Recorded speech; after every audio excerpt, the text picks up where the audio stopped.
Yes, karibu sana msikilizaji, na hii ni sehemu ya 8 ya simulizi yetu ya The Last Promise. Kumbuka hapa ni simulizi yetu media na simulizi hii imeandikwa na Sam Dafur.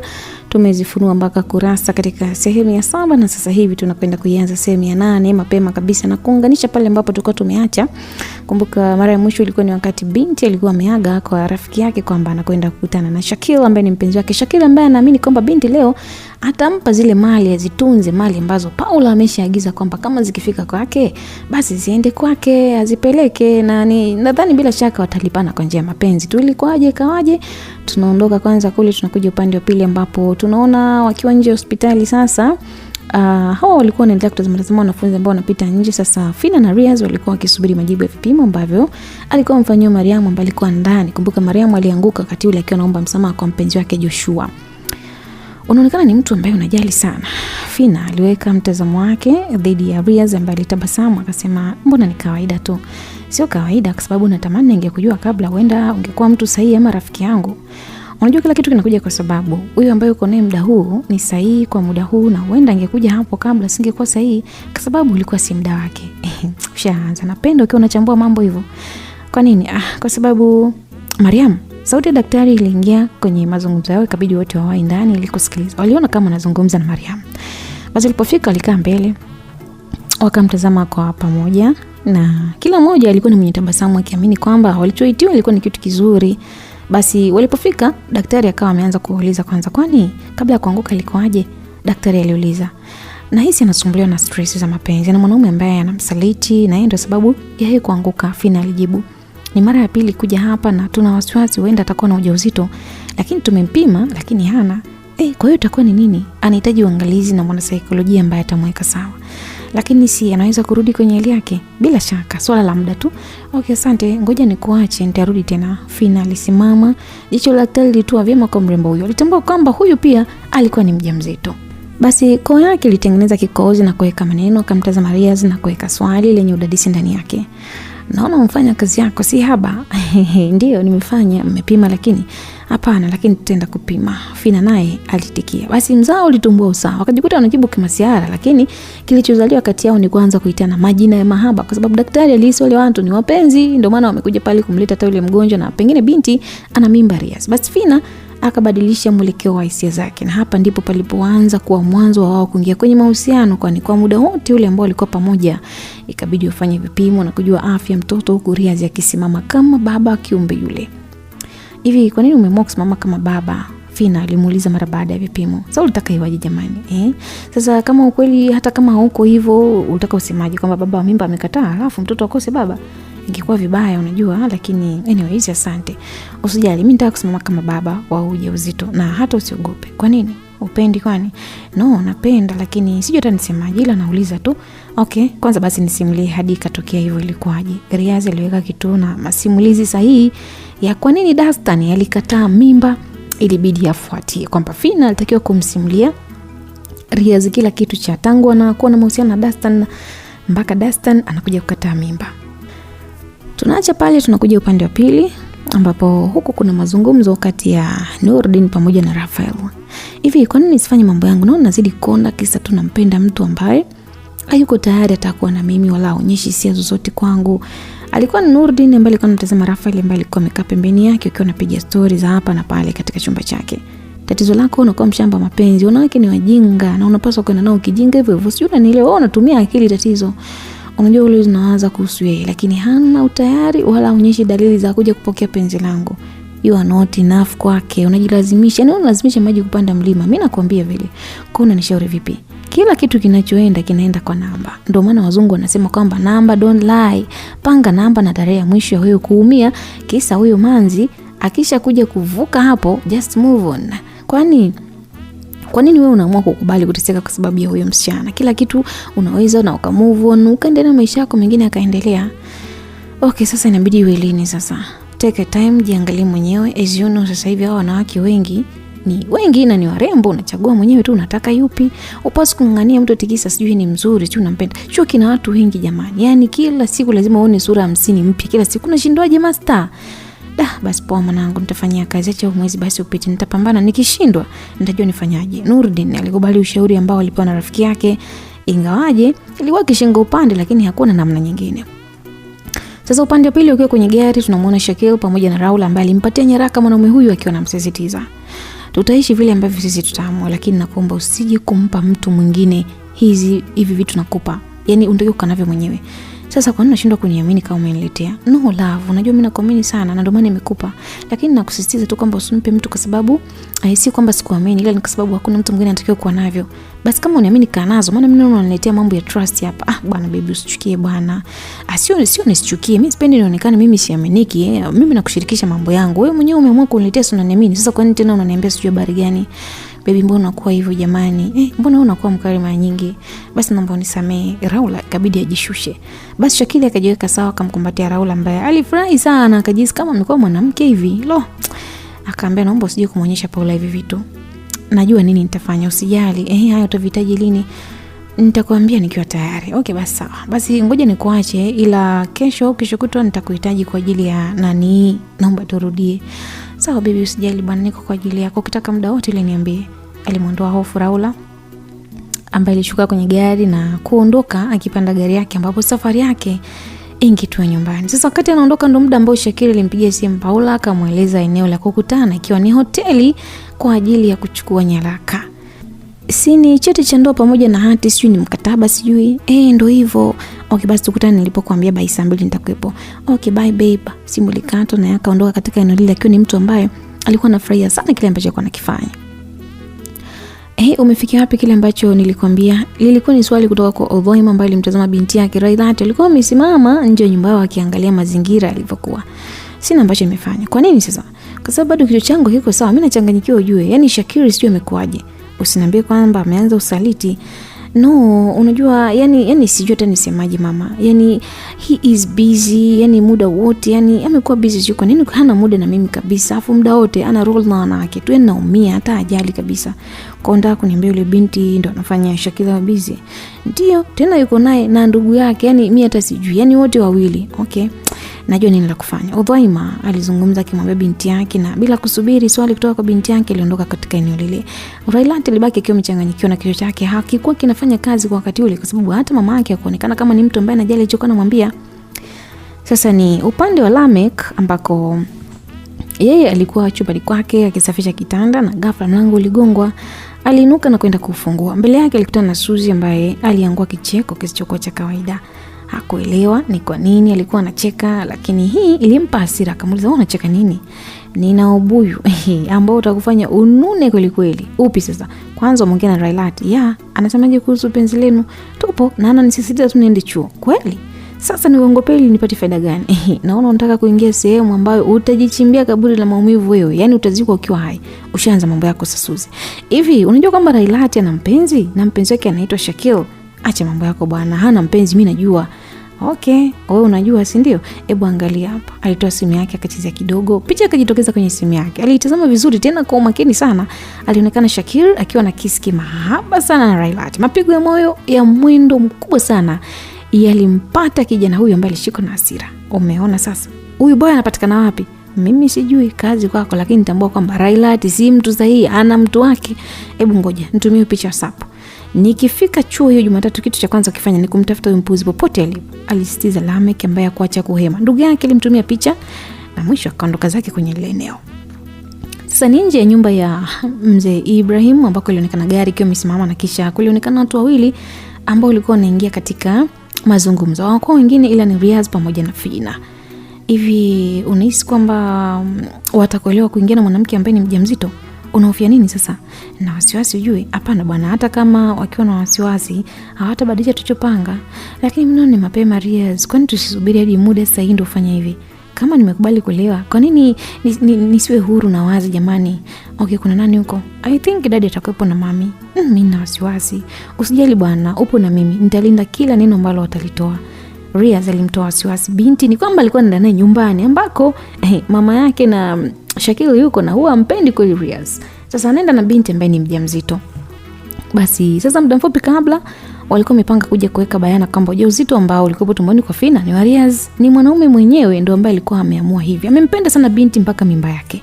Licha ya kujua ukweli, lakini aligeuka kuwa muungwana, na hii ilikuja mara baada ya kupata masimulizi kwa nini Dastan alikuwa mkataa ujauzito ambao Phina alikuwa nao. Sasa baada ya masimulizi wakafunga safari na sasa wako nyumbani kwa Ibrahim. Lengo lilikuwa ni kujitoa mwanga kumtambulisha Phina kama mwanamke ambaye ana ujauzito wake.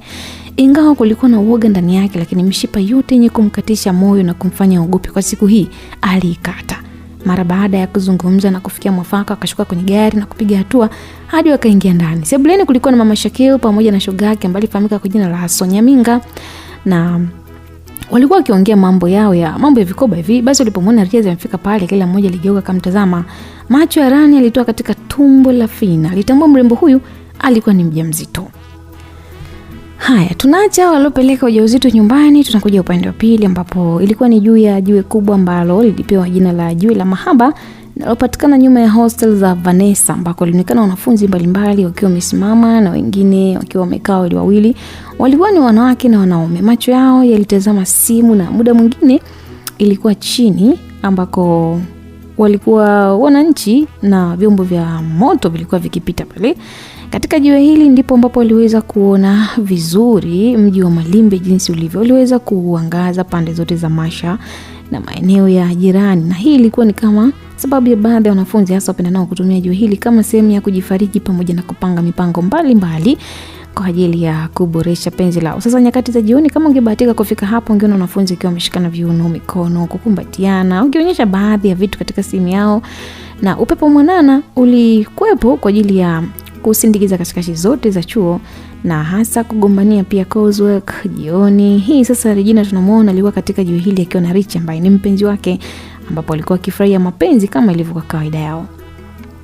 Unajua, natamani siku moja nije nikuzalie mapacha jamani, alidokeza Regina akiwa anachezea kidevu cha Rich ambaye alikuwa mbele yake.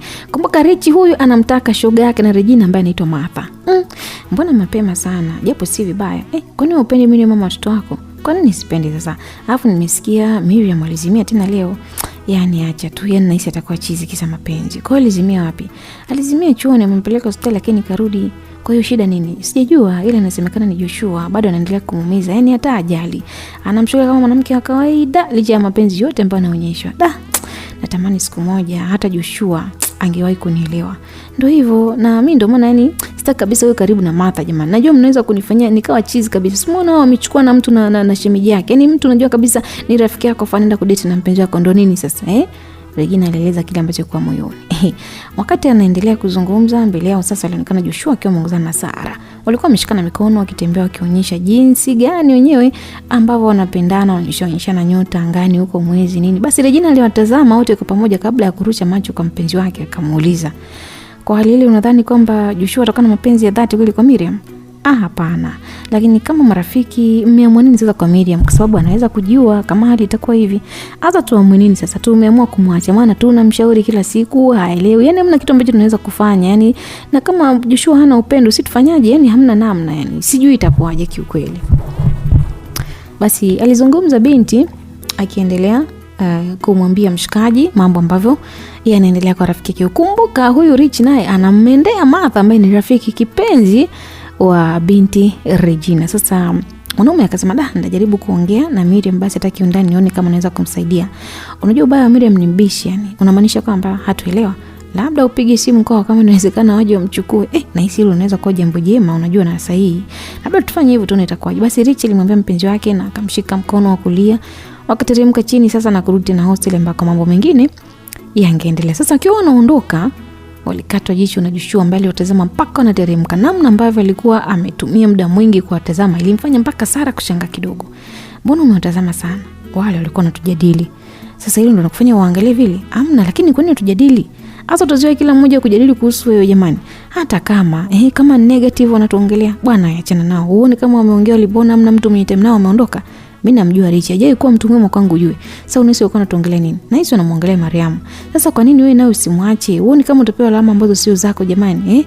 Mimi sipendi jamani. Yaani kila mmoja anaongea kuhusu mimi out there, kila mtu anaona mimi ni mbaya jamani, mimi hata sipendi. Sara akawa anajilalamisha hivi. Sasa ikabidi Joshua atumie wanaume wake kwa ajili ya kumtuliza kifani kwake, akamtaka kuwa sawa. na akamwambia atafanya kile ambacho alikuwa amemwambia ikiwa ni sehemu ya kufanya penzi lao kuwa na amani. Hii kidogo ikamtuliza Munkali Sara na akarudi kwenye hali ya kawaida, ambapo aliendelea kutazama watu wengine ambao nao walikuwa wakiendelea kufanya mambo yao. Sasa tunarudi kwa Riaz ambaye alikuwa amemtaka Fina kukaa kwenye sofa, na akafanya hivyo akimtazama Rani ambaye aliacha mazungumzo na shoga yake huyo Sonya Minga mara baada ya kuona ugeni uko mbele yake. Basi huyu mama aliamua kujiondoa kwenye eneo lile na kuaga kuondoka. Sasa wakabaki nyumbani Fina, Riaz pamoja na Rania, yani mama mlezi wa Riaz. Basi Fina alijikoolesha na kisha akaweka salamu pembeni. Shikamoo Mayo, akiwa na imani kwamba salamu yake ingeitikiwa, lakini haikuwa hivyo. Macho ya Rani aliama kutoka kwa Fina hadi kwa Riaz ambaye alidosa vidole vyake, akauliza kwa kufoka, huyu ni nani? Mpenzi wangu. Nani? Anaitwa Fina. Aliweka kituo akamtazama Fina ambaye rudi nyuma kidogo kabla ya kukaa tena katika sofa. Fina, she is my mom, na ni mama wa Shakil pia. Basi Fina alisimama kwa mara nyingine akampa mkono Rani, lakini bado haukupokelewa. Ilibidi arudishe, lakini moyoni akajiambia, mbona kama nimedondokea sehemu yenye maumivu? Alimtazama Riaz ambaye alijikoolesha na kumgusa kifuani, akionyesha ishara ya kumtaka awe na amani. Kimya kilipita kwa muda. Rania aliondoka na kuelekea chumbani bila hata kusema lolote lile. Fina alibaki akiwa ametoa macho kumtazama Riaz ambaye hakuacha kumtazama pia.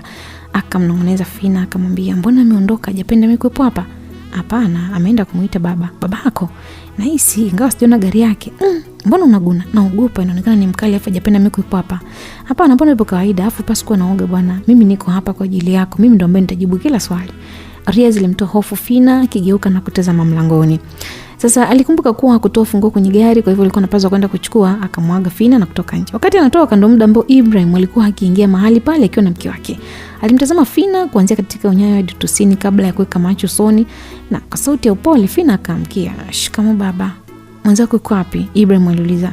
Ameenda nje mara moja. Asiona subiri nini hapa? Hebu toka au mpaka tukufukuze? Rani alidakia. Mwache kwanza, hebu ngoja Jirie tuzungumze naye. Ibrahim alimsii mke wake. Alifahamu tayari Rani alikuwa na hasira kwa sababu hata angeongea namna gani tayari alishakuwa amebadilika na hakuwa tayari kufanya neno lile ligeuke sehemu marumbano. Kwa hiyo alitaka kuweka hekima mbele ili aweze kuelewa nini ambacho kwa kinaendelea na kwa nini Fina alikuwa yuko pale na mambo mengine mengi. Basi dakika moja mbele alikuja Riaz ambaye alimsalimia babake na kukaa kando ya Fina ambaye alionekana kuwa alikuwa na wasiwasi. Ibrahim alimtazama kijana wake kwa muda kidogo akamtwanga maswali. Naona kuna ugeni. Ndio baba. Ni nani? Anaitwa Fina, ni mpenzi wangu. Nikasema nije kumtambulisha kwenu. Hatumtaki na wala hatuna shida ya ugeni sisi. Tushakataa, hatutaki bwana. Hebu mkokotana naye muondoke bwana. Rani alidakia kwa hasira. Basi kauli yake ilimchoma sana Fina ambaye alishindwa kuvumilia. Alihisi kuumia moyo na kuepuka maumivu yale, aliona bora atoke mahali pale, lakini akazuiliwa na Riaz ambaye alimtaka kukaa. Alifanya hivyo ingawaje moyoni alikuwa anaumia, na Ibrahim alimtazama mtoto wake akamuuliza swali la pili. Naona Naomi kwa sasa. Hapana baba, lakini mbona ni muda sahihi mimi kuja kumtambulisha mtu wangu kama ambavyo alifanya Shakil. Kwani wewe na Shakil mko sawa? Yaani mfanano wenu wewe na Shakil uko wapi? Rani aliuliza. Lakini pia nina haki ya kufanya kama ambavyo yeye anafanya. Kwani kuna shida gani? Haki hiyo umeitoa wapi? Nani amekupa mamlaka hayo? Umesahau kama wewe ni mtoto wa kuokota na mwenzako ni mtoto wetu. Tulikusaidia tu na unataka kuleta mzigo mwingine.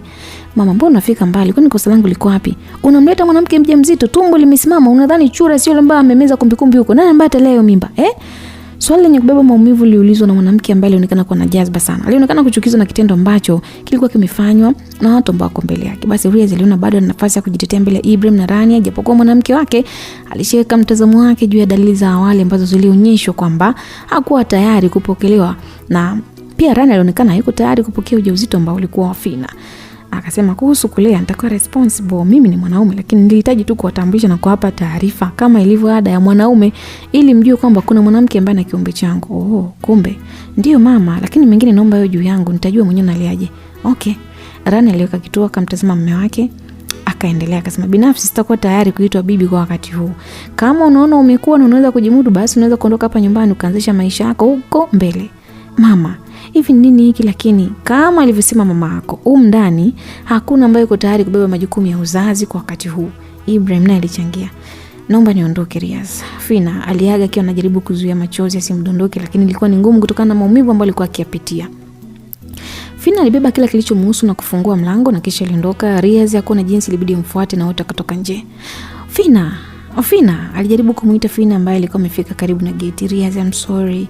Huenda ulikuwa na nia njema kwangu, lakini upande wa familia yako tayari Fina alijibu akiwa anasimama na sauti yake iliambatana na machozi. Kila neno ambalo alikuwa analitoa katika kinywa chake liliambatana na mtetemo mdogo ambao ulikuwa na maumivu makali sana.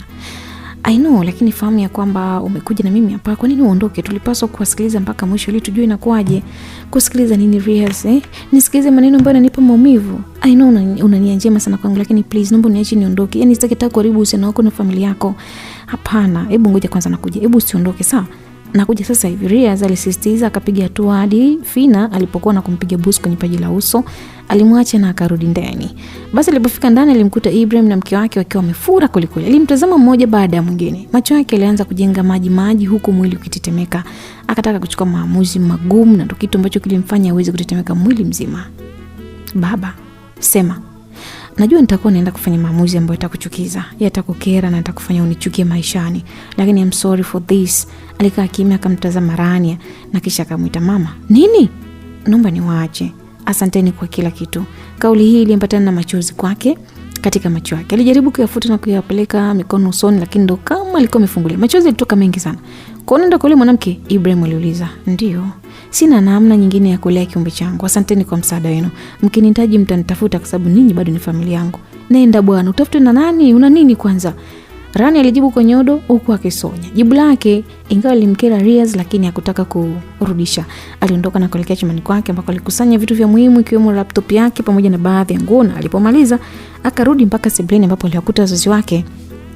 Aliwaaga. Naondoka. Sawa, kila laheri, alijibu Mr. Ibrahim ambaye aliingiza mkono mfukoni na kutoa hela. Alitaka kumpa Riaz, lakini ilipokonywa na Rani ambaye alifoka. Ameshakuwa unampa hela nini? Nenda kapambane bwana, maisha huko nje. Unakula bure, unavaa bure, kila kitu bure. Alafu unaleta jeuri hapa. Akaziweka hela katika matiti yake. Riaz alimtazama mamake kwa jicho lenye hasira ambalo lilikuwa na uonyaji ndani yake. Alikuwa amechukia sana, alikuwa amekereka mno kwa kitendo kile, lakini hakuwa na maamuzi zaidi ya kuondoka, ambapo alifika nje na kumkuta Fina. Kwa bahati mbaya manyunyu yalianza kudondoka na ni wazi kuwa dalili ya pili ya mvua ilikuwa inataka kwenda kuanza kunyesha. Twende, Riaz alimtamka kwa Fina na kutaka aondoke katika eneo lile. Hapana, baki na wazazi wako. No, kwa nini Riaz, please don't fight for me. Mimi nimeshaharibu maisha yangu, si haribu ni ya kwako. Hapana, bado tuna nafasi ya kuanza upya pamoja. Nielewe, mimi sitaki nikuingize kwenye magumu. Fina alijaribu kukataa akiwa anatoka na machozi. Basi kifua cha Riaz kilienda juu kidogo kabla ya kukiacha. Pumzi nzito ilitoka katika pua yake akimtazama Fina kwa sekunde kadhaa. Akamuuliza, "Hivi unaelewa maana ya mapenzi?"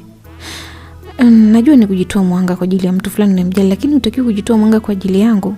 Kwani mimi sitoshi kwa ajili yako? Hapana, mimi sina maana hiyo, lakini kwa nini unafanya hivyo? Basi naomba tuondoke. Siku moja mambo yatasonga na kila kitu kitakuwa historia. Riaz aliweka begi chini akamshika Fina na kuweka mkono kichwani katika eneo la masikio yote mawili na kisha wakatazamana. Nguvu ya macho katika kutengeneza hisia baina ya watu wawili ilipatikana. Ulimi wa Riaz ulizama katika macho ya Fina na kufuta machozi ambayo yalikuwa yakidondoka. Alimpiga mabusu mawili mashavuni na kisha alinama na kuokota begi lake. Alimshika mkono Fina na akaanza safari ya kuondoka eneo lile. Kutoka kwa mguu kulienda sambamba na kunyesha kwa mvua ya rasharasha ambayo iliyofanya waloe, lakini hawakujali hili. Njiani aliingia katika mazungumzo huku mvua ikiwa inawakongota. Tukitokea barabarani tutapata bajaji, sawa? Sawa, lakini nakuonea huruma, inaonekana uko unategemea. Ya, lakini matatizo hayana muda maalum. Yakija unatakiwa kukabiliana nayo. Naenda kutesa Riaz, najua unapaswa kuwa na wazazi wako. Nitapambana mwenyewe mpaka nijifungue. Na wewe utateseka ukiwa mwenyewe. From what I believe, maisha yangu yanaweza kuwa mazuri endapo nikiwa na mtu nyuma yake, na ndo wewe. Okay, sawa basi, asante pia kwa kunijali. Naona utakuwa baba bora sana kwa mwanangu, kama ambavyo wewe utakuwa mama bora kwa mwanangu pia. Riaz alipeleka mkono katika tumbo la Fina na kupapasa kidogo. Walijikuta na sawa kama walikuwa katika dhiki, masimango na kejeli ambazo walitoka kuzivaa sasa hivi kutoka kwa Rania. Tabasamu lilikuwa mbele yao. Wakaendelea na safari hadi walipofika barabarani ambako walipata bajaji na kupanda. Waliondoka Ilemela wakiwa na matumaini kwamba wangeishi pamoja, wangetengeneza familia ilikuwa ni bora sana ndani ya hostel. Na Riaz akiwa ni baba, wakati huu Fina atakwenda kuwa ni mama wa familia. Sasa Raula akiwa chumbani hajui hili na lile, aliendelea kutazama drama moja hivi ambayo ilikuwa inamaanisha mateso mengine. Alikuwa ni mpenzi wa filamu na drama series kutoka Pakistan, na mara kadhaa alipotaka kupoza kichwa angetumia muda mwingi kutazama filamu hizo. Sasa akiwa anaendelea kutazama, mlango wake uligongwa. Alisimamisha filamu akarudi, akimaanisha atakaporudi ataendelea alipoishia. Akapiga hatua hadi mlangoni ambako mbele alimkuta baba yake. "Baba, shikamoo." "Marhaba, nakuhitaji nje." "Sawa." Aliitikia Raula na akarudi tena ndani ambako hakukaa sana. Alitoka na wakaongozana baba yake. Walipofika nje, walipofika pale walikaa katika bembea maalum ambako ilikuwa imejengwa vizuri sana kwenye nyumba ile. Macho ya Mr. Emmanuel yalimtazama binti yake kwa muda kidogo kuanzia juu mpaka chini, na hakuona kama huyo binti alikuwa na mashaka yote. Akamuuliza, "Hivi kuna kitu unafuatilia? Kwa nini?" "Nataka tu kujua." "Hapana baba, umeanza kuwa msiri." "Baba, kwa nini niwe msiri? Inaonekana hivyo na hata sijapenda tabia zako." "Zipi baba? Unachokifanya unakijua ujue." "Nakijua nini?" "Unajua baba, wewe ni babangu, unapaswa uniambie nijue nakosea wapi, napatia wapi." "Okay, sasa mbona sijakuelewa?" "Nataka tu kufahamu kuhusu masomo yako ya chuo. Masomo yanaendelea vizuri? Na kuhusu Shakil je?" Ilikuwa ni swali ambalo lilimfanya Raula kukaa kimya. Alitafakari ni wapi babake alikuwa amesikia jina la Shakira. Kichwa chake kilipokea majibu kwamba kulikuwa na Paula ambaye muda wote hakuacha kurumbana naye, kisa mwanamume huyo alihisi huenda na alikuwa amwambia kila kitu baba yake. "Yuko poa, yuko vizuri." "Umeongea naye kuhusu nini? Ulimpa nini?" "Kumpa nini yani?" "Na maanisha mapenzi yenu." "Paula amekwambia hivyo?" "Kwani si ni mpenzi wako?" "Hapana, ndio ni mpenzi wangu." "Hapana, ni mpenzi wangu, lakini sikutegemea kama utaniuliza hivi baba. Unamwamini sana kuliko mimi?" Yani Paula na mama yako umeamua kumwamini huyo Shakil?" "Baba, kwani kuna nini kinaendelea? Wapende wote, lakini usimwamini mtu yote, hata wewe." "Kwa nini asio yeye huyo Shakil?" "Unasimama kama baba, anasimama kama mpenzi." "Mpenzi wako?" "Ndio." "Okay, basi kaendelea na mambo yako." Mr. Emmanuel alimtaka binti yake kuondoka katika eneo lile. Raula hakuweza hata kusimama. Bado kichwani kwake kulikuwa na idadi ya maswali ambayo alitaka kuyajua. "Paula na mama wako wapi? Kuna vitu mfuatilia." "Vitu gani?" "Hati ambazo zimepotea." "Alafu kwa nini mimi sihusishwi na hivyo vitu jamani? Au mimi sio sehemu ya familia?" "Pana, ulikuwa busy na masomo, ungehusishwa saa ngapi sasa?" "Lakini huwa anatokea hapa nyumbani na mnataka baadaye mje mseme kwamba nilihusika kwenye upotevu wa nyaraka, maana mnatafuta wenyewe, hazipo, mnajuana wenyewe, mimi amniambii." "Unajua Raula, wewe umekuwa mtu ambaye unajitenga sana. Alafu kila siku unaanzisha mambo mapya huko ndani. Yaani hadi nashindwa nifanyaje juu yako." "Kivipi ni baba?" "Ulisema kwamba unataka kwenda kwa hostel. Nikatafuta hela mpaka leo hujaenda. Sijakaa sawa, unataka cheti cha ndoa, sijui hapo napo, mimi nachoka. Unadhani nakushirikishaje? Yaani una dalili za kuwa mpelelezi na hautaki kunisikiza. Kila kitu unafanya peke yako." "Baba, mimi sikusikilizi. Naomba uende ukapumzike. Tutaongea kesho." "Baba, hapana, naomba tu niambie kweli. Kwa nini mimi natengwa na nyie?" Raula aliweka swali lake akijaribu kumchombeza baba yake, na si mara moja wala mara mbili, lakini kiini cha siri kilichofichwa hakikuwahi kujulikana. Nini ambacho anaficha? Basi Mr. Emmanuel alikuwa tayari kujibu swali lake ambalo alikuwa ameulizwa na binti yake, na hii ilimfanya Raula azidi kuchanganyikiwa, na mwisho aliondoka kwenye eneo lile na kuelekea nyumbani kwake ambako huko alienda kuwasiliana na Shakil. "Bado upo na kila kitu?" "Ndio, kwa nini umeniuliza?" "Nitaka tu kujua." "Okay, vipo bwana." "Haya sawa. Nitaenda kwa mwanasheria kesho kufuatilia baadhi ya taratibu nijue nini ambacho kinaendelea." "Basi poa. Bye. Nakupenda sana Shakil wangu." Alimwaga na akakata simu. Uthibitisho Shakil kwamba kila kitu kipo kama ambavyo alikuwa amepewa ulimfanya Raula atulie, nafsi yake ikasawazika. Akaendelea kwenda katika kabati lile na kutoa albamu ya picha ambayo alikuwa anapekua, na akaenda pale ambapo aliishia siku 2 nyuma. Picha 100 zilimtosha kutazama kwa leo. Akajikuta akirudisha album na kwenda kuoga kabla ya kurudi na kulala. Sasa wakati Raula akilala ndo muda ambao Paula na mama yake walikuwa nje kidogo ya mji wa maeneo ya maduka 9 Buhiru. Walikuja katika eneo hili kujadili juu ya kile ambacho kinaendelea nyumbani kwao. "Ulimpa baba zile nyaraka?" "Ndio." "Kasemaje?" "Kasema atabadilisha kila kitu ndani ya wiki hii inayoanza kesho." "Na wewe una mtazamo gani sasa?" "Nimeungana naye." "Alafu kwa nini sio na jina la Raula na sio la kwangu? Yaani sio la kwako wala sio la baba?" Paula ambaye alikuwa amekaa mbele ya gari kwa jua alimtazama mama yake ambaye alikuwa chini. Pembeni yake kulikuwa na glasi ya plastiki yenye rangi nyekundu ambayo ilikuwa na pombe. Akachukua na kupiga funda hivi akarudisha sehemu alipotoa. Sarafina ambaye alikuwa chini alikuwa chupa ya pombe ambayo aliiweka chini, huku mkononi akiwa na glass kama ambayo ilikuwa imeshikwa na Paula. Hakuacha kunywa kwa nyakati tofauti tofauti na kueleza ladha ya mazungumzo yao. Kiupepo ambacho kikutoka mbali kiliendelea kuwaburuza taratibu na walifurahia sana mazingira yale. Sasa baada ya swali kufika kwa mjibuji, kimya kilipita, huku Sarafina akifikiria kitu gani amjibu kutokana na swali ambalo binti yake aliuliza, kwa sababu alitakiwa kuweka uongo na ili kuficha siri yake na mali za mume wake. Alipopata jibu sasa akajitetea, akamwambia zile hati ziko 2. Kuna moja ambayo inaonyesha Raula naye ni sehemu ya mali zenu, lakini nyingine ni sisi. Yeye hayupo kabisa na hii ndo mwanzo kabla yeye hatajazaliwa. Kwa hiyo ipi ambayo ni sahihi sasa mama? Hii ambayo sisi tumuonekana ndo wamiliki. Mama Raula alicheza mchezo ili mwanae achukue kila kitu. Nani aliamua ziwe 2 sasa? Masuala ya mahakama. Unajua mama yake alipoona anataka kufa, alikuja kufungua kesi akidai kwamba Raula anapaswa kuwa sehemu ya mtoto Emmanuel mahakamani. Kwa hiyo mahakama iliandika kwamba atarithi mali na ndio maana walifanya hivyo. Maana hapo ikabidi wafanye mpaka vipimo vya DNA na ikagundulika kwamba Raula ni mtoto wa kweli wa Mr. Emmanuel na atapewa mali kama ilivyo mtoto mwingine. Lakini mtoto nje ya ndoa hapaswi kurithi chochote katika hizi mali. Sasa inawezekanaje yeye awe mrithi? Tena imeandikwa kabisa atakuwa kiongozi wa mali, atasimamia kila kitu. Endapo akifa ndo atakuwa baba. Ndio nini sasa?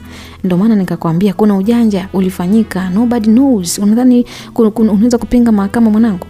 Okay, sawa, lakini kuna kitu nimekiona kimenitajabisha sana na kinanipa maswali mengi sana ambayo yananiumiza kichwa. Paula alipiga kimya kumtazama mama yake kabla ya kuchukua glasi na kupeleka mdomoni.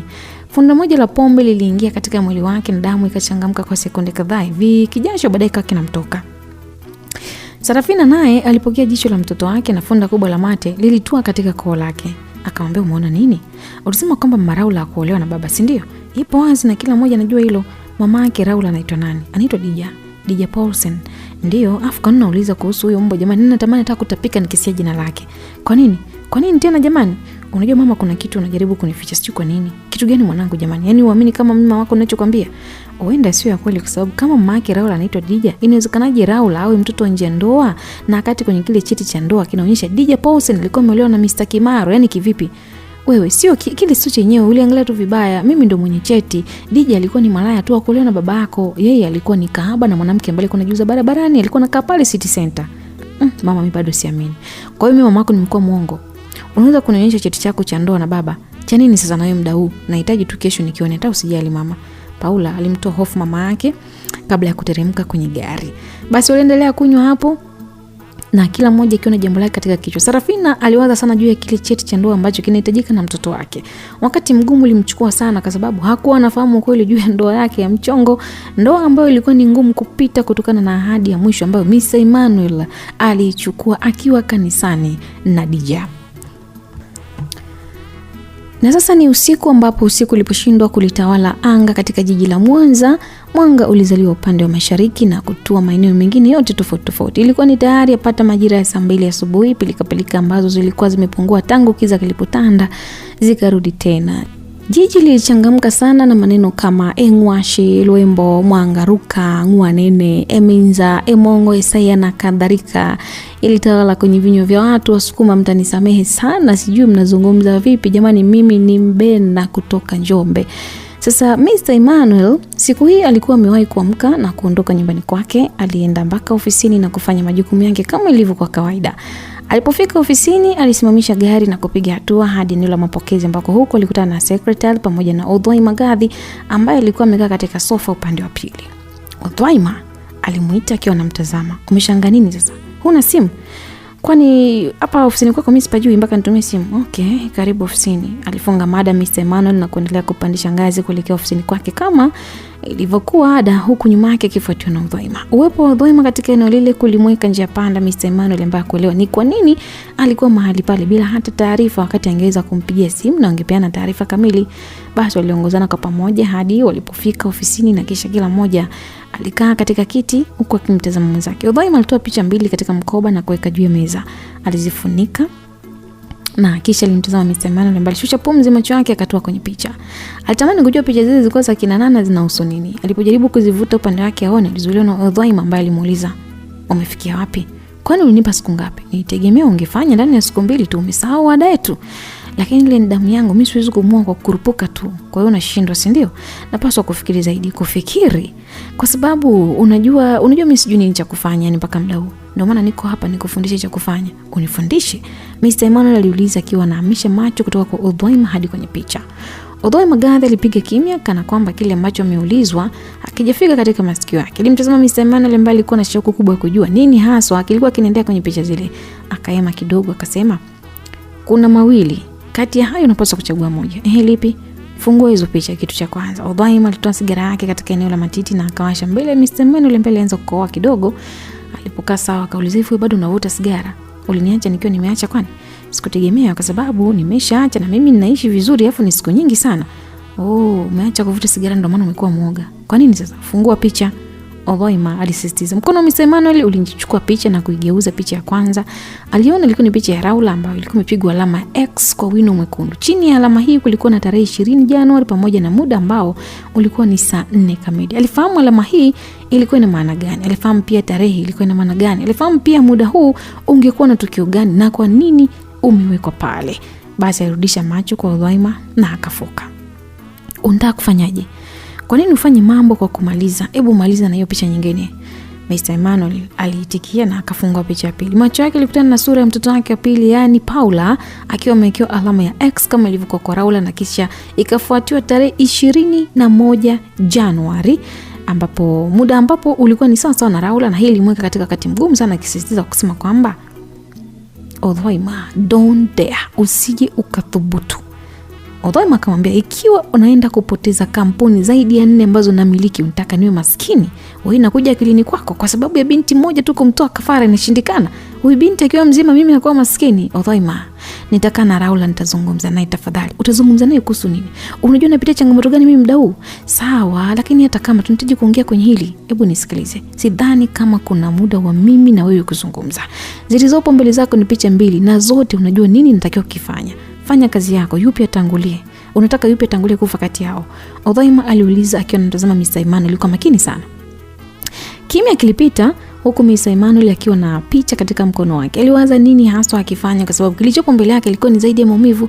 Hakuwahi wala hakutegemea kama ingetokea siku moja kwenye maisha yake angeingia kwenye wakati mgumu kama ule. Akiwa na tafakari, swali hili lilimdondokea. Akaambia, unashindwa? Hapana, ayachanganya hizo picha na fumba macho. Nitajua nani naondoka naye, Odhaima alisisitiza. Mr. Emmanuel alishindwa kufanya kile ambacho ameambiwa. Mwili wake ulimtetema. Kuwaza hakuacha, kwa sababu wakati wa kuchukua maamuzi magumu ambao ulikuwa mbele yake alikuwa hajajiandaa nao. Unashindwa bado? Odhaima alirudisha swali. Hapana, changanya hizo picha, fumba macho, utakayoishika ndio hiyo. Odhaima alifumba macho pia. Kilichofuatia ilikuwa ni Mr. Emmanuel kuchanganya picha kwa zaidi ya dakika 1. Aliziweka tofauti huku akiwa anazifunika, na baada ya kumaliza hivyo akatoa jibu, akasema tayari. Jibu hili lilienda sambamba na Odhaima kufumbua macho yake, na kisha mkono wake wa kulia ulienda kutoa kwenye moja ya picha. Pasi hata kuitazama, alichukua na kuweka katika mkoba mdogo ambao alikuja nao. Alimtazama Mr. Emmanuel na kumwambia, unaweza kupotea wote wawili ikiwa kama hutufanya mwenyewe. Naondoka na hii hapa, sijui ni nani, lakini hadi kufikia hiyo tarehe ambayo nimeandika hapa nitahakikisha nimemuua. Aliweka tabasamu na kuondoka mahali pale. Ni kwamba mchezo ulichezwa pale, picha zikazungushwa, aliyeguswa na Odhaima ndio mbona kwenda kuuawa. Zilichukua dakika 2 kwa Mr. Emmanuel kuhema. Akahisi kama dunia sio ya kwake. Alishindwa kufungua picha ambayo ilikuwa mbaki mbele yake. Akili iligoma, mwili ulikuwa mzito kuchukua maamuzi. Alipeleka macho katika dirisha na kutazama chini. Aliona Odhaima akiwa anaondoka na gari yake. Macho yake yalitua katika kalenda. Ilikuwa ni tarehe 18 Januari, na mauaji ya mabinti hao wawili ilikuwa ni tarehe 20 au 21, lakini sasa amebaki na picha ambayo hajui yupi ambaye anaenda kuuawa. Sasa hapa alipata nguvu kidogo, at least afungue picha ili ajue ni mtoto wake yupi ambaye anatangulia kufa. Macho yake yalikutana na picha ya Paula. Akatambua kwamba mtoto ambaye anapaswa kuuawa na picha ambayo ametoka nayo Odhaima alikuwa ni Raula. Mtoto ambaye aliachiwa na Dija miaka 17 iliyopita. Hakuamini kile anachokiona. Hakuamini kama anakwenda kumpoteza binti yake huyu usiku wa saa 4 ndani ya tarehe 20. Hapana. Alipayuka akiwa anachanganya rangi juu ya picha, lakini pia kwenye meza na nyaraka nyingine ambazo zilikuwa pale juu zikawa zinasukuma hivi. Kumbuka alikuwa ofisini, alikuwa amechanganyikiwa. Kwa nini mtoto wake afariki? Mzee huyu hajui hata ni mtoto yupi anaweza kumtoa sadaka kwenye maisha yake. Sasa ni siku nyingine ambako ni upande mwingine tunaona mazungumzo ambapo ni Raula alikuwa na Dennis. Akamwambia, nilitegemea kuwa ungekuwa chuo muda huu. Ilikuwa ni swali kutoka kwa Dennis ambaye alikuwa kwenye kiti. Macho yake kimtazama Raula ambaye alikuwa mbele yake. Asubuhi ilipoingia, Raula aliamua kuanza kufuatia jina la Dennis Kona alikuwa ni nani. Alitaka kumfahamu huyu mtu, kwa hivyo alifunga safari mpaka kwa Dennis. Wakiwa wamekaa chini ya mti mkubwa ambao ulizalisha kivuli mbele ya nyumba ya Dennis ambayo ilikuwa ni gofu hivi. Hakuwa na makazi mazuri yenye kuvutia kama ilivyokuwa kwa kina Shakiri ama Raula. Wao waliendelea kuzungumza. Hapana, kuna kitu nakifuatilia ndio ambacho kimefanya nije hapa. Kitu gani? Kuna mtu anaitwa Dennis Kona, unamfahamu? Ilikuwa ni swali ambalo lilimfanya Dennis kukaa kimya kidogo. Alimtazama Raula kwa sekunde kabla ya kujibu. Kuna mtu ndio kumpoteza duniani? Kwa nini sasa? Naona muulize Dennis Kona ni muuaji, tena wa kutupwa, ni muuaji kweli kweli. Dennis Kona alikuwa katika jeshi lililoenda nchini Uganda kupigana vita dhidi ya jeshi la Idi Amin kwa kipindi hicho. Then akatoroka kwa kikosi chake msituni na kuanza mauaji ya siri. Nikajua ni wewe. Hapana bwana. Sasa naweza kumpata wapi? Wewe unataka nini? Sijui hata nikwambiaje, lakini nimekuta jina lake kwenye album ya picha ambazo niliachiwa. Album? Ndio, na naona kama ana umuhimu sana kwangu, kama naweza kumpata basi naomba unisaidie niweze kumpata. Kumpata Dennis Conner sio kazi, unajua ni kazi lakini sio kazi rahisi kikweli. Anapatikana wapi? Amekuwa ni mtu wa kujificha, nishakwambia ni muuaji. Kwa hiyo apatikane. Anapatikana, anaishi Nyegezi Kona karibu na zinaposimama basi za Isamilo pale, alijibu Dennis. Basi kimya kilipita huku Raula akiwa anafikiria. Kichwa chake kiliingia kwenye mawazo. Kwanza kuhusu jina kukuta kwenye album ya picha zake, lakini ili mchanganya. Sifa moja ambayo alipewa kuhusu Dennis Conner ilimweka pia njia panda zaidi. Kwa hiyo bado anafanya kazi ya mauaji mpaka leo. Hapana, alishaacha, lakini back then watu walikuwa wakimtumia sana kufanya mauaji ya siri kwa sababu alikuwa ni mafia kweli kweli. Kwa hiyo anaweza kuua, si ndio? Yupo hai na anaishi bado, ingawa sasa hivi kama ameanza kudhoofika hivi. Kwa hiyo nampataje? Ukiwa tayari mimi nitakupeleka. Basi kesho tuwasiliane nijue tunaendaje. Sawa, hamna shida. Sawa basi ngoja nikuache. Raula aliaga na kuondoka eneo lile. Safari ya Raula ilielekea katika chuo ambako alisoma hadi kipindi kilipoisha. Kaelekea maktaba kujazia vitu juu ya kile alichokuwa amejifunza leo. Na akiwa maktaba sasa aliingia Paula na kusimama kando yake. Alifahamu kwa nini yule mtu alikuwa katika eneo lile, akamtazama juu mpaka chini, akamuuliza vipi, kuna nini? Paula akamwambia nifuate. Ikabidi Raula amfuate. Alipotoka nje alimkuta Sara akiwa na Paula wamesimama wanamsubiri. Alipiga tu hadi sehemu alipo na kisha kusimama mbele yao. Kuna nini? Nimekuja kukuonya kuhusu Shakil wangu. Jamani, Shakil wako tena. Sasa wewe hujanisikia udharau. Wewe ni mwizi unajua. Sara dakia. Siongee na wewe bwana. Hebu mtazame mbilikimu kama ndo ya maji vile. Ndio maana unataa shape upo tu. Alifoka Raula akiwa anamtazama Sara ambaye alihema juu na hasira zikamvaa. Alipiga tu na kutaka kumfuata Raula ambaye rudi nyuma kidogo. Hebu tulia Sara bwana. Paula alijaribu kumpoza rafiki yake, akamtazama Raula akamwambia nikuulize. Kabla ya kuuliza mambo mbilikimu wako sitaki shari na yeye. Unasemaje wewe? Sara alifoka. Umesikia bwana? Afu unaga kazi ya kufanya, si ndio? Yaani umekalia kuongozana tu na mtu muda wote tunamfuata. Kwa hiyo kaa kwa kutulia na msikiliza Paula. Alimtazama Paula ambaye alivimba kwa hasira. Hivi kwa nini unataka kumuaminisha Shakil kwamba wewe ni mtoto wa Mr. Emmanuel? Kwa nini unatumia nguvu kubwa kutaka upendo wakati hata hadhi ya kupendwa huna? Mimi sio nizawe kubishana na mtu ambaye hajui lolote. Okay.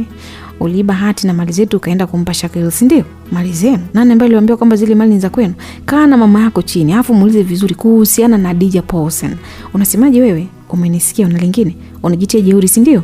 Unanijua vizuri, usitaki nikufanyie unyama mbele za watu hapa. Sijui unanisikia? Ulipigwa mkwara kutoka kwa Paula ambaye alianza kuhema juu akimtazama Raula ambaye alifunga swali akiwa anamtazama. Basi kimya kilipita, kila mmoja alimtazama mwenzake kwa nyakati tofauti. Raula alikuwa kimya, lakini kwake kwa kuna picha kuhusu Shakil. Alifikiria kuhusu mali.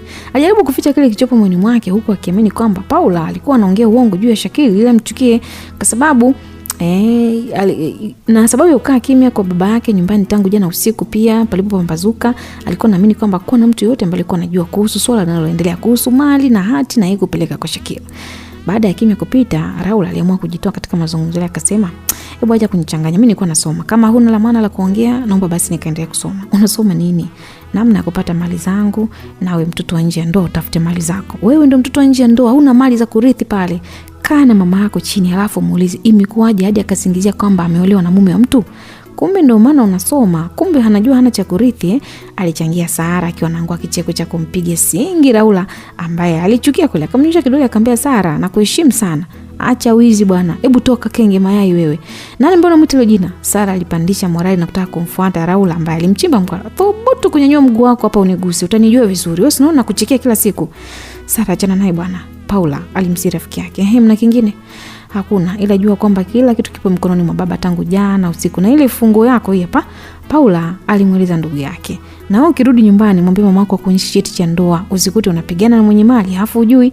Raula alijibu kwa dharau. Basi Paula aliangua kicheko huku mkono wake wa kulia ukizama katika begi na kutoa funguo ambayo Raula alikuwa ameichongesha. Raula alijiuliza wapi mtu huyo ampata funguo, lakini alishindwa kupata jibu kamili.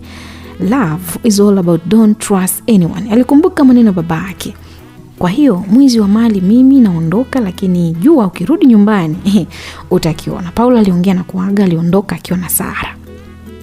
Raula aliotazama wote kwa pamoja akiwa anafikiria juu ya kile ambacho kilikuwa kinaendelea. Na hapo ndipo hamu ya kusoma ikamwisha kabisa. Hakuna namna nyingine zaidi ya kumtafuta Shakil popote alipo hawezi kufanya naye mazungumzo. Akarudi na maktaba ambapo alichukua vitu vyake na kuongoza kwa kina Mina ambako huko angekaa kwa muda hadi kipindi cha jioni kitakapofika na angetumia muda huu sasa kufanya mazungumzo na Shakil. Sasa upande wa pili majira ya saa 10 jioni ndani ya Maweni Pub, eneo maarufu na Staarabu ambalo linasifika kwa rumba na watu kutumia kama ukumbi wa sherehe unaopatikana Masha. Alionekana Miriam akiwa amekaa katika meza au kuchupa za pombe zikiwa juu yake. Licha ya kuwa ulikuwa ni muda wa darasani na karibia, lakini kwa upande wake aliona bora kuja kupunguza mawazo. Alikuwa anakunywa vile ambavyo anataka ili kupunguza mawazo. Chupa baada ya chupa zilimalizika. Kwa bahati nzuri upande wa pili kulikuwa na Nurdin ambaye pia alikuwa mahali hapa kupata 2-3 ili kupoza mawazo juu ya kile ambacho walikuwa wanapitia. Basi mziki laini uliendelea kuwaliwaza watu hawa, huku baadhi ya walevi wengine wakiendelea kusebuka sebene taratibu. Upande wa Nurdin, kadri muda ulivyokuwa akiweka pombe mdomoni ndivyo ambavyo jicho lake liliendelea kumtazama Miriam, na mwisho aliona anapaswa kwenda kuzungumza naye. Alipiga hatua hadi alipokuwa mrembo huyu na akaeka kitako. Jicho la Miriam lilimtazama Nurdin kwa umakini huku akiweka haiba ndani yake. Alikuwa akimfahamu Nurdin kutokana na tabia yake ya kujibu maswali darasani. Alikuwa akimfahamu kama kijana handsome wa darasa ambaye aligombania na wasichana kadhaa, na kudhani kama mwanaume huyu angeweza kuwa hana mtu katika maisha yake. Alijiweka sawa ili kumkabili mwanaume huyu ambaye alimwambia, "Ukimwona Joshua mwambie kwamba nampenda na mhitaji sana kwenye maisha yangu." Alichukua chupa ya Savana na kupiga funda moja ambayo ilifanya kinywaji hiki kubakia nusu chupa. "Is he your baby?" "Ni mpenzi wako huyo?" "Ya, nampenda sana." "Mbona umeona akiwa na Sara? Sara ni nani yake?" "Wanasema usimwamini rafiki." "Ya, lakini wanaonekana wakiroll pamoja muda wote, wanaonekana ni wapenzi." "Unafikiri hiyo itafanya mimi nisimpende?" "Sasa huoni kama unajitesa? Kama itakuwa ni furaha kwangu nitafanyaje? Kwa nini unakuwa na furaha ambayo ikufurahishi? Unategemea kucheka hapo?" "Kucheka tu? Mbona nacheka jamani? Nacheka kama hivi ambavyo, hebu nione basi sasa hivi ambavyo naanza kucheka." Basi Miriam alisema.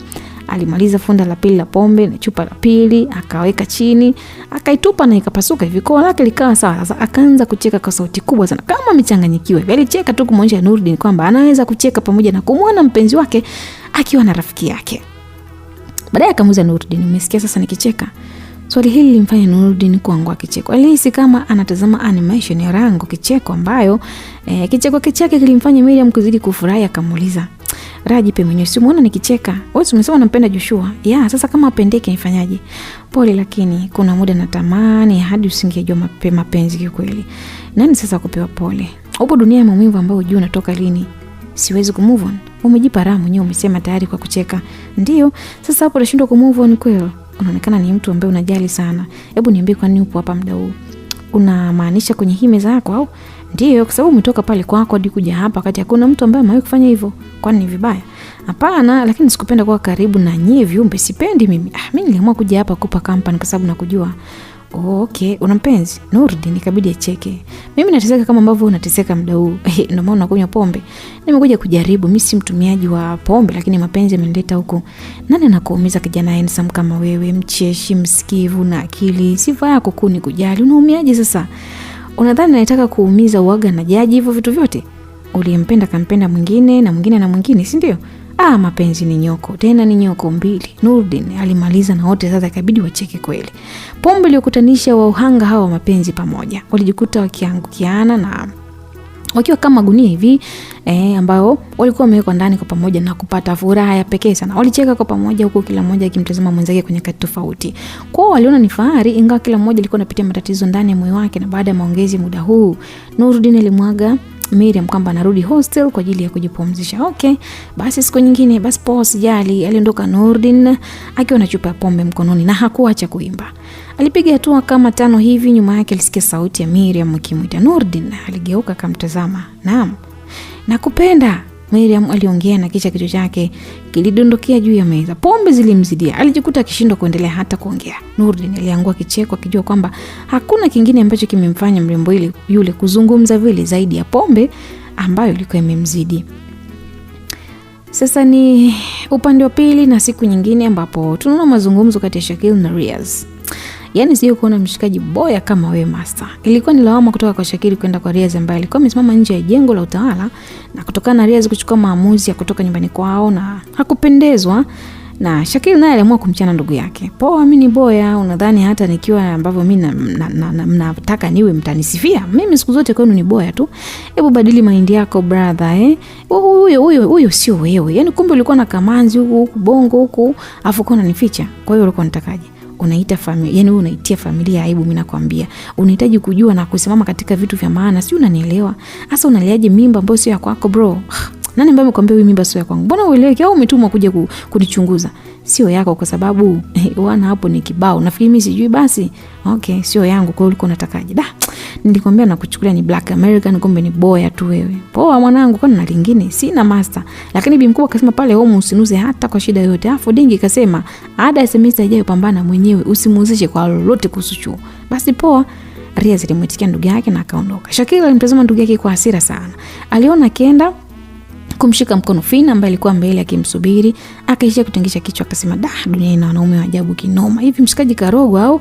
Akiwa amesimama nyuma yake ilisikika sauti. Aligeuka na kumtazama nani ambaye alikuwa anamuita. Hakuwa mwingine, alikuwa ni Raula. Akajiweka sawa kumkabili. Mko mnaongea nini? Maana nilijua mtachukua muda mrefu. Fina alijaribu kumdadisi Riaz ambaye alionekana kubadilika kimuonekano. Mjinga tu yule. Kwa nini? Alikuwa ananiambia sijui umegerisha kunisomesha. Mungu wangu, nani mpata kulipia ada sasa? Nitalipa mwenyewe. Mimi ni mwanaume, nitapambana na nitapata tu. Jamani Riaz maskini, nisamee mimi basi. Bwana, usio unaniambia samani. Mimi nimezaliwa kukwepa vikwazo na nitashinda tu kwa na amani. Lakini mimi nilikwambia love, usipigane kwa ajili yangu. Mimi nimeshaharibu maisha yangu na natakiwa niwajibike mwenyewe bila hata wewe pia kuteseka. Fina aliongea akiwa anaanza kutoka na machozi. Unachokifanya kitaendelea kuuangamiza upande wako na sio wangu. Mimi yani hata kama unafanya kwa ajili yangu, lakini mimi natamani unielewe jamani. Kwani hebu Fina, unafikiri kwamba ile litapita? Najua itapita, lakini mimi najua uko unategemea wazazi wako, sasa itakuwaje? Hata kama, lakini sio kama atashindwa kusoma. Kikubwa nimepata taarifa mapema, kwa hiyo nitapambana mwenyewe. Hebu tukakae pale kwanza. Alimshika mkono Fina na kusogea eneo lingine ambako kulikuwa kuna kivuli ili waweze kukaa kuendelea kujadili baadhi ya mambo. Sasa ni upande mwingine wa pili ambapo tunamwona Raula na Shakil ambao waliingia katika maongezi. Wakati ule Raula amemuita Shakil mara baada ya kuwa ametoka kuzungumza na Riaz. Sasa walisimama, lakini upande wa pili kulikuwa na mtu ambaye alikuwa anawatazama. Huyu hakuwa mwingine, alikuwa ni Railati ambaye alishikwa na hasira mno. Walifahamu wale kuna jambo ambalo linaendelea, akajiweka sawa ili kulichafua lile jambo. Shakil, Paula akanifuata muda si mrefu. Alikuwa anasemaje? Basi kabla hajamaliza kuongea Shakil, Railati akafika pale akamwambia, baby, was looking for you, nilikuwa nakutafuta kipenzi changu. Railati aliingilia mazungumzo na alimkumbatia Shakil na kumpiga busu la shavu mbele ya Raula ambaye alikuwa akitazama nini kinaendelea. Moyo ulimuuma sana kuweza kuvumilia. Aliondoka, alishindwa hata kuendelea kubaki pale. Aliondoka akiwa na hasira mno. Sasa ni upande wa pili. Uongozi wa mfalme jua ulipoisha, aliondoka na malkia yake ambaye ni Mwanga. Sasa mfalme mpya alitawazwa, kiza kikapewa mamlaka kuongoza tabia ya anga katika jiji hili. Ilikuwa tayari apata majira ya saa 2 usiku na nje nyumba ya kina Shakil ilisimama gari kwa muda mrefu kama dakika 40 hivi. Ndani ya gari kulionekana watu wawili ambao walikuwa wananyoshia vidole gari lile. Walikuwa wamevaa mizura ambayo ilifunika sura zao na kuacha maeneo ya macho na pua yakiwa wazi. Jambo hili lilifanyika na watu hawa sijulikani ni akina nani. Dakika 10 mbele gari lilionekana na Shakil alikuwa akiingia katika eneo lile. Shakil alishuka na kwenda kufungua mlango upande wa pili wa gari na kisha alishuka mwanamke ambaye hakuwa mwingine bali ni Railati. Wote kwa pamoja walishikana mikono wakaongozana kuelekea ndani. Anaitwa Shakil na ni mtoto wake. Mmoja wale watu ambao walikuwa katika gari alimwambia mwenzake, kwa hiyo nikupe siku ngapi? Leo tarehe ngapi? Tarehe 18 Januari. Okay. Tuna deal na nimeshampa siku 2 kukamilisha. Kwa hiyo kama hatokamilisha basi nataka hadi kufikia tarehe 25 au kwenye mikono yetu. Sawa, tutawasiliana. Sasa unaweza kushuka. Alisema ambaye alikuwa ni kama dereva. Mwingine alishuka na kuongoza upande wa kulia ambako yeye alielekea upande wa kushoto. Wakati gari zinaondoka mahali pale chumbani kwa Ibrahim, walikuwa na mazungumzo mengine kati yake na mke wake. Ilikuwa ni mazungumzo marefu kidogo ambayo yalichukua muda. Mazungumzo ambayo alionyesha kwamba yalikuwa na marumbano. Kama ukiweza walipe hela zao bwana, unawadhulumu, unajua kabisa wale watu ni hatari. Walitaka niwape nusu mara baada ya mzigo wao kuisha. Then nimewapa lakini bado wanataka robo tena. Sasa mimi natoa wapi hizo hela? Kwa hiyo uko tayari mwanangu afe, si ndio? Unataka Shakil afe? Hapana bwana, lakini hata wewe angalia tu hizo hela mimi natoa wapi? Kama Bill unaona kabisa njia nzuri ya kunimaliza na ni kuingilia familia yangu, basi mwache tu ajaribu hiyo Bill. Afanye chochote, mimi nitamfyeka. Mbona Ibrahim unataka kushindana na Bill? Unadhani mimi namuogopa? Mimi ni mafia hatari, nitamfyeka mara moja. Unataka kushindana naye, unamjua vizuri hivi kwani na unamfahamu vizuri kwamba yule mtu afai? Alizungumza Rani na alikaa kimya kumtazama mume wake. Unajua Bill hajawahi kuongopa kwa kitu chochote kwenye maisha yake. Amefanya kazi na Dennis Kona. Unamjua vizuri huyu mtu, vizuri sana. Umesahau kama alimuua Sia, mke wa Gardner, tena ndani ya siku 3 tu. Licha ya Sia kwa Uingereza lakini ilimfuata na kumuua. Umesahau? alimueleza mume wake. Basi kijasho chimbamba chenye kuashiria majuto ya kuogopa kilimfikia Ibrahim ambaye alikuwa na kichwa na kuendelea kufikiria. Alienda kulia, kushoto, mbele, nyuma na alikuwa na mzigo na kazi ngumu sana ya kufikiria. Hakuacha kuwema. Kuna muda shida yoyote ya wewe kurudisha hizo pesa? Kurudisha kwani kuna shida gani? Rani aliongea. Sasa kama mimi sina hizo nifanyaje? Unasemaje? Sina. Kuna mambo mimi nimefanyia na kama una kumbukumbu zile milioni 100 za gari mbili tulizonunua ndo zenyewe. Kwa hiyo unaamwaje? Kuna wazo lipi? Natakiwa kuipata hiyo hela within 3 days. Kabla ya hapo nitaenda kuzungumza na Billy nione nitakwaje. Unazungumza naye vipi sasa? Ikiwa ameshakwambia nakupa siku moja tu na ndo mibaki. Najua nini la kufanya. Okay. Kuna mzigo huko Dar es Salaam na unapaswa kuwa hapa. Mchukue Riaz, peleka akachukue mzigo. Huyu hana umuhimu wote. Tumemfukuza hapa. Umesahau atakubali kweli? Bado yule ni mbwa wetu bwana. Amekula zetu nyingi sana, lazima alipe. Yeye ndo abebe yale madawa. Sasa ulikuwa unatakaje? Aende Shakil au akikamatwa unaenda kumtoa jela wewe? Rani alimtazama mume wake ambaye alionekana kama anasikilizia hivi. Nje zikasikika sauti za Shakil na Railat ambao walikuwa sebuleni. Ikabidi Ibrahim atoke na alipofika alimtazama Shakil ambaye alimsalimu. Naona mnafurahia maisha. Ndio baba. Okay, usio unatembea ovyo usiku bwana. Kuna nini kwani? Tutaongea baadaye. Ibrahim alirudi tena ndani na kuzungumza na mke wake ambaye aliwacha kina Shakil wao wakaendelea na mambo yao pale. Sasa mazungumzo huku yanaendelea. Tarehe 20 mwezi huu ikifika saa 4 kamili usiku mnatakiwa kuondoka na roho ya huyu hapa. Ilikuwa ni sauti ya Odhaima ambaye alikuwa amekaa kwenye kiti kidogo hivi akiwa amezungukwa na vijana wawili ambao hawakuacha kumtazama. Mkononi alikuwa ameshika picha ambayo aliyokabidhi vijana. Ilikuwa ni katika maeneo ya maegesho ya magari karibu na Nyegezi Kona ambako kulikuwa na kambi ndogo ya genge la Kiuni. Mara zote Odhaima alitumia genge hili kama sehemu yake ya kufanya uhalifu pale ambapo alihitaji. Vijana hawa mara baada ya kutazama picha hii kila mmoja aliweka tabasamu. Mmoja akauliza atakuwa wapi? Nana's Villa. Na nani? Familia yake. Lakini sura yake si ngeni. Utakuwa umemfananisha na DJ? Yes, ni mtoto wake. Okay, nimeelewa sasa. Nakumbuka mama yake alikuwa na mali nyingi sana. Ndio sababu ya wewe kutaka kumuua. Upo nje ya kile ambacho unapaswa kujua. Kwa nini usidili na ambacho nimekwambia? Oh, sawa. Kwa hiyo tukio litakuwaje? Kimya kilipita, Odhaima akiwa kama anafikiria jambo hivi. Vijana wote walipeleka macho kwa mwanamke huyu ambaye hakuacha kuwatazama. Akasema kwamba nimeongea na baba yake na amesema kwamba atakuwa pale. Kufanyaje sasa? Atatoa ishara wewe kumfuata binti yake? Bado sijaelewa. Simple bwana, ni kwamba Mr. Emmanuel ataongozana na familia yake, ni yeye, mke wake Raula na Paula. Kutakuwa na sintofahamu wakati wa kula chakula. Mr. Emmanuel atamgombeza Raula naye atanuna, ataondoka eneo lile, then atamfuata na kwenda kumbembeleza. Wataachana kama mita 4 hivi. Wewe utakuwa upande wa pili ukiangalia kuna mwanga wa tochi utawashwa na Mr. Emmanuel. Utaishi katika huo mwanga, utarusha risasi na kukamilisha jambo lako hapo hapo. Odhaima alitoa maelezo ambayo amenyooka. Poa, kijana alitikia. Macho ya kijana akatoka katika picha. Alimtazama vizuri Raula kabla ya kumpa kijana mwingine ambaye aliweka tabasamu. I believe on you, Casey. Odhaima alisisitiza. Usijari bosi. Kuwa na amani, hakuna kitu ambacho kitaharibika. Kijana ambaye alikuwa anaitwa Kazi alimhakikishia Odhaima. And then details nyingine ni vipi, madili mengine, kuna kitu kama kijakaa sawa hivi kati yetu na Bill. Anasemaje? Anahitaji mzigo mpya. Kwa bahati mbaya sasa hivi hakuna tena mzigo. Okay, kuhusu Bill niacheni mimi, najua nitaongea naye nini. Odhaima alimtoa hofu Kazi kabla ya kuagana naye na kuondoka katika eneo lile. Sasa tunarudi upande pili, tunamwona Raula mara baada ya kurudi nyumbani kwake. Siku hii amani ndani moyo wake ilikosekana kabisa. Alikuwa ni mtu ambaye alikuwa na mawazo sana juu ya kile ambacho ametoka kukiona mchana. Aliwaza kuhusu Shakil, alifikiria kuhusu Shakil. Aliwaza kuhusu mwanamke ambaye Shakil alikuwa katika mikono yake. Akiwa chumbani alizunguka kulia na kushoto, mkononi alikuwa ameshika kitambaa ambacho kilikuwa kimeloa machozi. Hivi ina maana mimi sio mzuri? Kwa nini ananifanyia hivi Shakil? Yeye anatoka na mwanamke mwingine kweli? Shakil jamani, kweli Shakil? Alikuwa akijiuliza na kisha alipiga hatua hadi katika dressing table yake akajitazama. Mbona mimi sina tofauti yoyote? Mbona sina kosa jamani la kunifanyia yote? Kwa nini? Aliendelea kujiuliza. Basi alirudi mpaka kitandani ambako kuna simu yake, akanyanyua na kupiga.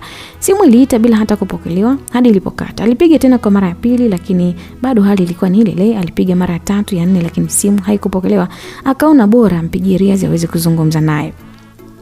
Simu ya Riaz iliita na bila kuchelewa ilipokelewa. Aliweka sikioni akiwa anaficha kama yuko kwenye sauti ambayo imepatana na maumivu. Raula akaita. Shem, niambie, samahani nahitaji msaada wako. Upi, ni usiku? Kwanza upo na Shakil? Hapana, kuna nini? Ameanza kunisaliti, ananiumiza mno, tajali kuhusu mimi. lakini nakumbuka nilikwambia nini na ukanitukana. Nakumbuka, lakini kwa nini unaniumiza hivi? Kwa nini anakuwa ni mtu kutojali hisia zangu? Kiukweli hapo sina la kusema kwa sababu I'm not a part of him anymore. Labda ukae chini mzungumze, mtajua mnafikia wapi mwafaka.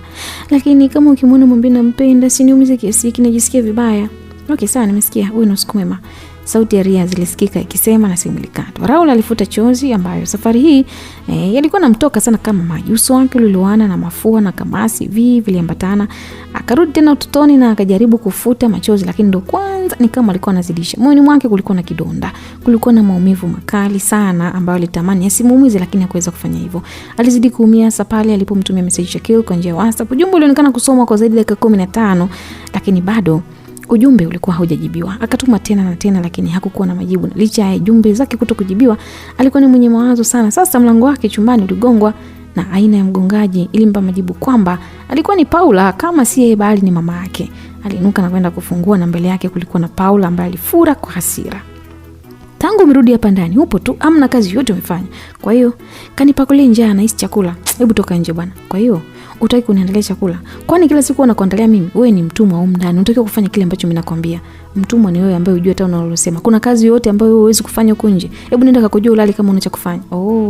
Unaifanya jeuri, si ndio? Hebu nitokee bwana. Raula alimsukuma ndugu yake na kisha akarudi ndani akafunga mlango. Wakati haya yanaendelea, upande wa nje kulikuwa na Mr. Emmanuel pamoja na Sarafina ambao walikaa kwenye bembea, hawakuacha kuzungumza. Kipi umeamua kuhusu Raula? Maana nasikia namwambia mwenzake sijui nimuonyeshe cheti cha ndoa. Nimefikia maamuzi ya mwisho. Yepi hayo? Kama ambavyo ilikuwa kwa mama yake. Sio ni sababu ya kuishi na pressure mdau jamani. Hata hivyo Dhaima amependekeza hiyo tarehe 20. Kwa nataka kumua. Unadhani kuna njia nyingine tena? Kwa sababu Marge naye aache kunisisitiza nimwambie ukweli Raula, na mimi niko njia panda. Fanya kila kitu kwa wakati sahihi. Utakuja kujutia, unajua. Ndio maana nimeamua kumua. Ila mama, huyu mpozi wa kunisukuma mimi kweli? Mimi wa kusukuma na huyu mpozi? Paula alikuja kuingilia mazungumzo ya baba na mama yake. Basi wote waligeuka kumtazama binti yao ambaye alionekana na hasira kweli.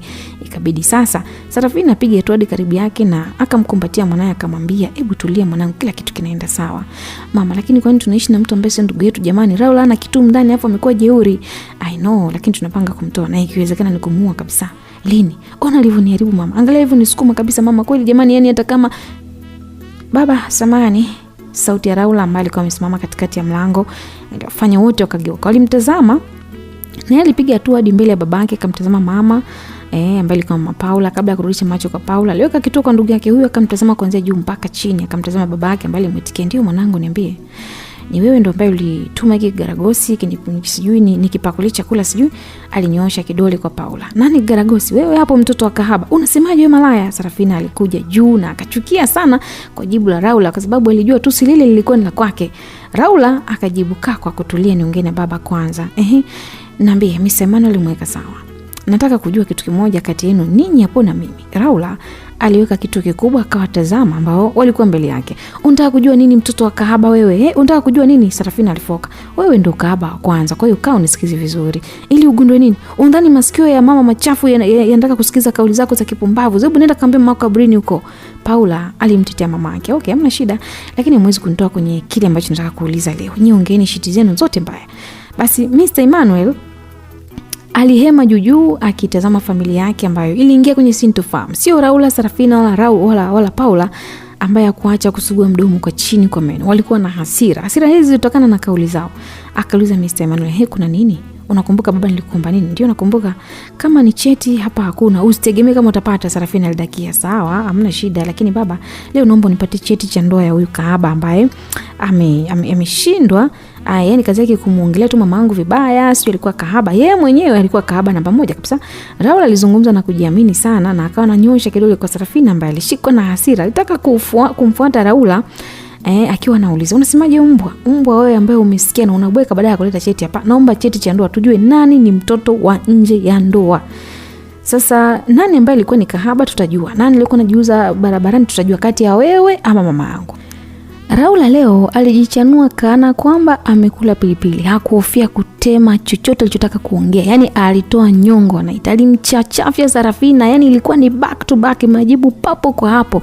Sarafina alitumbua macho kumtazama yule binti na akawa anashangaa, lakini binti iliendelea kusisitiza, "Mama, si ulete cheti ili huyu mbwa aibike hapa. Ona alivyosimama, utadhani kenge mayai. Msisitizo ulitoka kutoka kwa Sarafina, na ni Paula pia alikuwa anasisitiza kiwepo, kwa sababu yeye pia alitaka kuamini kwamba mama yake pengine ni mke halali. Ilikuwa ni msisitizo, na sasa Sarafina macho alimtoka mara mbili ya mwanzo. Paula alipiga tu hadi alipokuwa babake akasimama pembeni yake akajinasibu kwamba yeye alikuwa ndo mtoto wa ndani ya ndoa. Hebu nendeni mkalete cheti jamani. Nataka huyu mbwa ajue kwamba mimi ni halali na yeye ni haramu. Paula aliendelea kusisitiza akitaka leo basi tufike mwisho mwa hii mada. Sasa alikuwa akipiga hatua mpaka karibu na baba yake, akakaa upande wa kushoto. Sasa pande zote mbili za Mr. Emmanuel kulikuwa na mabinti zake, wote walimtazama Sarafina ambaye alipaswa kwenda ndani kuchukua cheti cha ndoa ili kudhihirisha kati yao wawili, kati ya mama Raula na mama Paula, nani alikuwa ni mke wa ndoa, na cheti kitaonyesha. Na leo tutaambiwa nani ni halali na nani ni haramu hapa ndani. Okay. Tumemaliza katika sehemu ya 8, msikilizaji. Simulizi yetu ni The Last Promise. Hatujui hata hiyo promise ya mwisho ilikuwa ni ipi kutoka kwa mama yake na Raula. Bado tunaendelea kuzifunua kurasa. Mambo bado ni mabichi, mambo bado ni matamu. Bila shaka utaenjoy. Andika comment yako hapo ndani, nini unakifurahia katika simulizi hii? Wewe umechagua upande wa timu ipi ambao unataka kuisupport? Nani tumtukane jamani? Lakini nani apewe maua yake? Mimi naitwa Tutu, hapa ni Simulizi Yetu Media na mwandishi wetu ni Sam Dafur. Don't miss katika sehemu ya 9.